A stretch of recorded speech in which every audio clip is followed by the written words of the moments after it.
Nah, ini memang menarik, bukan hanya lagi individual, ini sistemik gitu ya. Karena dari catatan berikutnya juga polisinya ternyata selama 17 tahun bekerja sama dengan George Floyd, banyak kegiatan-kegiatan yang bersama. Sebetulnya kalau untuk konteks Indonesia tidak sampai situ ya? Justru tebaliknya. Kalau rasisme itu kan perlakuan buruk terhadap orang lain berdasarkan ras, berdasarkan suku. Justru yang diteriakan orang perlakuan istimewa terhadap suku atau ras tertentu. Contoh sederhana misalnya TKA Cina. Iya.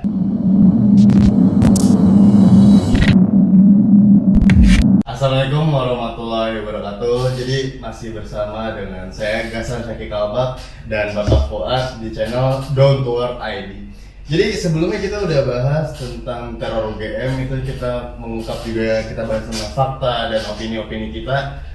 Mungkin teman-teman tertarik banget untuk nonton, kalian bisa nonton dulu agar berkesinambungan nih. Kita yang ingin membahas nih Pak. Tadi kan sebelumnya Bapak bahas tentang George Floyd ya. Itu isu-isu rasisme di Amerika ini kan lagi booming banget. Sampai ada hashtagnya Black Lives Matter.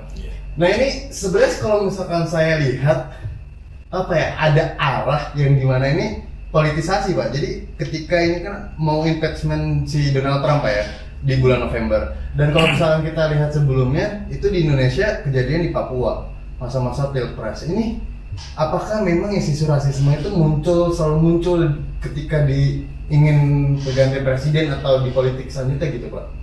Saya kira kalau kasus Amerika ini insiden aja. Insiden, tidak ada campur tangan rekayasa politik menghadapi pilpres di Amerika Serikat. Kecuali kalau kasus-kasus misalnya berhadapan dengan Cina itu bisa di-create. Tapi ini kasus yang memang insiden di lapangan dan secara kebetulan ada yang memvideokan jadi viral. Sekarang kan I cannot breathe gitu jadi viral. Sebetulnya bukan istilah itu atau ungkapan itu bukan sekali ini. Tahun 2014 pernah juga kasus yang mirip, kulit hitam I cannot breathe itu, tapi tidak sedahsyat yang sekarang karena dramatis sekali, hanya hitungan menit kemudian meninggal. Amerika memang punya sejarah tersendiri bagaimana hubungan kulit putih dengan kulit hitam, terutama karena presidennya kulit hitam itu kan memang budak yang datang ke Amerika Serikat, lalu kemudian ada diskriminasi, dan itu Amerika baru menerapkan proses orang kulit hitam belajar bersama di kampus, naik bis sama-sama tempat yang tidak terpisah. Itu baru 50 tahunan, 60 tahunan lah, dan 57 masih ada orang kulit hitam belajar di kampus itu di pojokan gitu ya, sendiri terpisah dengan kulit putih. Jadi mereka punya sejarah belum lama. Jadi soal rasisme. Cuma ketika menjelang pemilihan presiden atau pemilu, di mana-mana selalu berebutan, dijadikan sebagai platform politik untuk membela kelompok yang mayoritas. Jadi berarti kita nggak apa-apa ya Pak menyatakan pendapat gitu ya Pak. Apakah memang semacam isu rasisme ini punya konspirasi tersendiri Pak yang memang tertuju untuk pemilihan itu gitu Pak? Di mana nih kasusnya? Ya kita bisa disangkutin di Amerika dengan Indonesia ini kayaknya, apalagi di Malaysia juga pernah nggak Pak ya? Iya, sebelum bukan hanya kasus rasisme, kasus diskriminasi secara umum gitu ya. Apakah diskriminasi karena ras, karena agama, atau karena karena bahasa gitu ya. Beberapa waktu yang lalu misalnya anti imigran itu kan cukup mencuat. Di Australia juga hal yang sama. Bagaimana politiknya itu menghangat, terutama menjelang pemilihan umum. Nah, itu anti imigran itu muncul terhadap kaum muslimin yang imigran datang ke sana. Karena apa, ingin mendapatkan suara mayoritas. Imigran itu kan dianggap sebagai ancaman, ancaman budaya, ancaman ekonomi untuk masyarakat lokal. Pak sorry, tapi kalau di Indonesia imigran malah disejahterakan TKA Cina. Nggak apa-apa itu Pak. Iya, jadi itu selalu akan muncul, dijadikan sebagai platform politik dalam rangka meraih simpati. Bahkan bukan hanya sekedar nasionalisme, ada yang disebut chauvinisme. Chauvinisme itu nasionalisme kelas berat, artinya bagaimana orang memproteksi nasionalismenya karena mayoritasnya penduduk lokal dalam mendapatkan simpati itu. Nah, kalau ada itu bisa menimbulkan kerusuhan rasial. Biasanya kalau urusan hubungan rasial itu negara yang komposisi etnisnya itu proporsional. Malaysia misalnya, Cina dengan Melayu, meskipun Melayu 40%, Cina 19%, tapi ini potensial untuk dijadikan sebagai, orang Malaysia bilang, isu perkauman, isu rasial. Amerika juga sama, antara supremasi kulit putih dengan orang kulit hitam. Di Eropa antara penduduk lokal dengan imigran. Oke, Pak, ini saya tertarik Pak ya ngelihat kayak di George Floyd ini, dia kasusnya kan dibunuh oleh aparat yang berseragam dan punya track record yang cukup buruk Pak, bukan cukup pelan, udah buruk gitu, dia pernah nembak, udah pernah membunuh. Apakah memang ini menjadi oknum yang dipertahankan Pak? Nah, ini memang menarik, bukan hanya lagi individual, ini sistemik gitu ya. Karena dari catatan rekodnya juga polisinya ternyata selama 17 tahun bekerja sama dengan George Floyd, banyak kegiatan-kegiatan yang dia bersama. Tetapi dalam kasus yang terakhir, sebetulnya dalam konteks kriminalitas itu sepele artinya kecil lah, dia membeli makanan dengan uang yang dituduh palsu oleh penjaga tokonya, lalu kemudian telepon pada polisi, kemudian ditangkap. Tapi nggak kabur kan Pak? Iya, dalam pandangan polisi karena badannya besar, ini dianggap berpotensi untuk melawan gitu ya, meskipun terlihat dalam video itu kooperatif. Tapi entah bagaimana ceritanya, ya mungkin itu yang saya katakan sistemik, bukan lagi individu. Jadi sudah tergambarkan bahwa saya kulit putih gitu ya, karena ada hitam. Dan kalau kita lihat teriakan-teriakan orang-orang kulit putih yang memang mendukung white supremacy, itu juga mereka patut juga didengarkan suaranya ketika mereka mengatakan, mengapa Anda teriak ketika orang kulit putih menjadi korban kekerasan, tapi Anda tidak berteriak ketika di beberapa tempat banyak pelaku kriminalitas itu orang kulit hitam, wilayah Bronx misalnya, wilayah-wilayah tertentu. Ini kan untuk masyarakat kelas bawah, mereka mengasosiasikan kalau mayoritas kejahatan dilakukan oleh kelompok A, maka sah bisa dikatakan ada hubungan rasial. Itu kan cara berpikir masyarakat.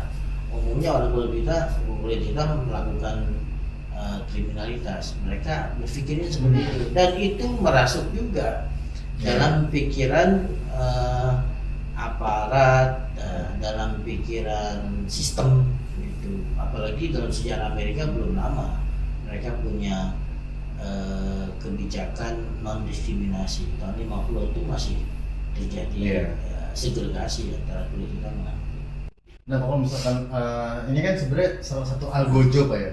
Kenapa dipertahankan gitu? Maksudnya apakah memang sebenarnya kan seharusnya dikeluarkan dan dipecat begitu secara tidak hormat ya? Kalau misalkan memang secara hak asasi Pak ya. Jadi saya ini dikeluarkan nggak sih Pak? Enggak ya? Mereka kan menganut diproses secara hukum. Bahkan untuk menenangkan masyarakat sudah ada tuduhan gitu ya, bahwa polisi ini melakukan pembunuhan, misalnya third degree murder, jadi pembunuhan 3 lapis gitu ya, melanggar undang-undangnya. Ini sudah digulirkan. Ini pun orang menduga karena memang protes meluas untuk menanamkan pada publik bahwa memang dilakukan tindakan yang proporsional. Nah, berarti selama ini bisa jadi memang terjadi yang orang khawatirkan, bahwa white supremacy itu ada. Meskipun Obama pernah menjadi presiden, Obama pun pernah mengumumkan bahwa white supremacy itu bukan individu orang kulit putih, tapi sudah membentuk sebuah ide, gagasan, ideologi, dan mewujud dalam sebuah sistem. Dan sekarang justru orang kulit putih sendiri terpecah. Sebagian yang percaya pada demokrasi, sebagian yang percaya pada white supremacy. Termasuk Presiden Donald Trump, tindakan dan ucapannya itu dianggap memprovokasi terjadinya kerusuhan rasial lebih besar. Tapi kalau misalnya disangkut pautkan dengan Indonesia, memang ada Pak kalau misalkan dari isu rasisme ini dipolitisasi gitu? Sebetulnya kalau untuk konteks Indonesia nggak sampai situ ya? Justru kebaliknya. Kalau rasisme itu kan perlakuan buruk terhadap orang lain berdasarkan ras, berdasarkan suku. Justru yang diteriakan orang perlakuan istimewa terhadap suku atau ras tertentu. Contoh sederhana misalnya TKA Cina. Iya, TKA Cina atau mungkin kalau kita lihat misalnya di list gitu ya, berapa kasus-kasus korupsi yang melibatkan orang-orang beretnis Cina itu panjang misalnya. Tapi orang tidak mengaitkan itu. Tapi kalau sudah yang melakukannya pribumi, yang melakukannya kiai atau ustadz, itu langsung saja tujuannya kepada kaitannya dengan kelembagaan, kaitannya dengan suku Arab, kaitannya dengan ini gitu. Dan ketika orang mengatakan ini dilakukan oleh etnis Cina, Anda dianggap rasis. Tapi orang dengan mudah menuduh misalnya orang yang berwajah Arab gitu ya, itu ini ketinggalan zaman, kajul lah segala macam gitu. Jadi saya pikir malah justru kondisinya terbalik. Di kita rasisme itu bukan topik yang utama. Paling orang berbicara soal relasi agama. Tapi kalau Amerika itu kental, karena sejarahnya memang terlihat orang-orang kulit hitam itu dijadikan budak, lalu kemudian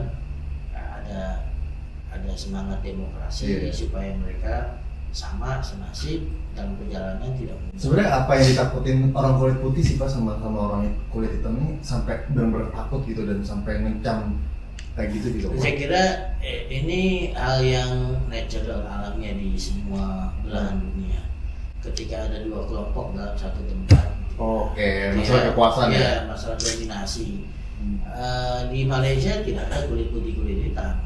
Tapi yang terjadi adalah misalnya rivalitas antara Cina dengan Melayu, gitu ya. Kemudian di Myanmar, ya penduduk lokal ketakutan dengan Muslim Rohingya, sehingga mereka dikeluarkan dari kewarganegaraan, tidak diakui.